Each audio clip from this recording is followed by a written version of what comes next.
Pemerintah Kota Banjarmasin meresmikan TK TPA Unit 279 Hidayatul Quran di Jalan Atasan Segera Kelayan A, Kelurahan Murung Raya, Banjarmasin Selatan. Kehadiran TK TPA ini sebagai upaya meningkatkan generasi penerus penghafal Al-Quran di Banjarmasin. TK TPA Al-Quran waya ini semakin diminati warga Banjarmasin yang ingin anak-anaknya menjadi penghafal Al-Quran. Pemerintah Kota Banjarmasin meresmikan TK TPA Unit 279 Hidayatul Quran di Jalan Antasan Segera Kelayan A, Kelurahan Murung Raya, Banjarmasin Selatan. Baisukan Jumat 22 Oktober 2021. Kehadiran TK TPA ini sebagai upaya meningkatkan generasi penerus penghafal Al-Quran di Banjarmasin.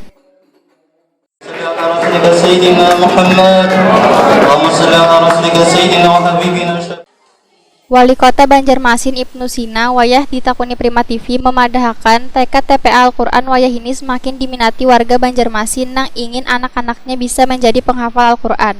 Melalui pembelajaran di TK Al-Quran, maka akan memudahkan kekanakan belajar membaca Al-Quran kemudian menghafalkannya. Menurut Ibnu Sina, ada beberapa aspek yang perlu diperhatikan, yaitu pengorganisasian, tenaga pengajar, murid, kurikulum, metode, sarana wan fasilitas, pembiayaan, dukungan pemerintah, wan seluruh masyarakat.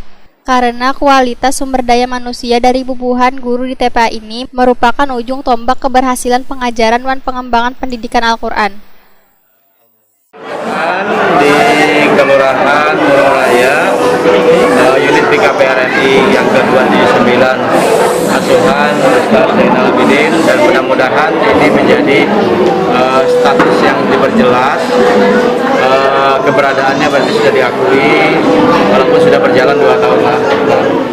Tapi memang kesungguhan dari para ustadz dan ustazahnya tentu menjadi salah satu sukses tidaknya pembelajaran. Oleh karena itu dari BKPRNI memerlukan waktu untuk mengevaluasi. Kami atas nama pemerintah Kota Banjarmasin mengucapkan terima kasih karena pian-pian sudah membina warga di sini, anak-anaknya bisa mengaji, bisa pembelajaran selanjutnya, bahkan sampai pada menghafal Al-Quran.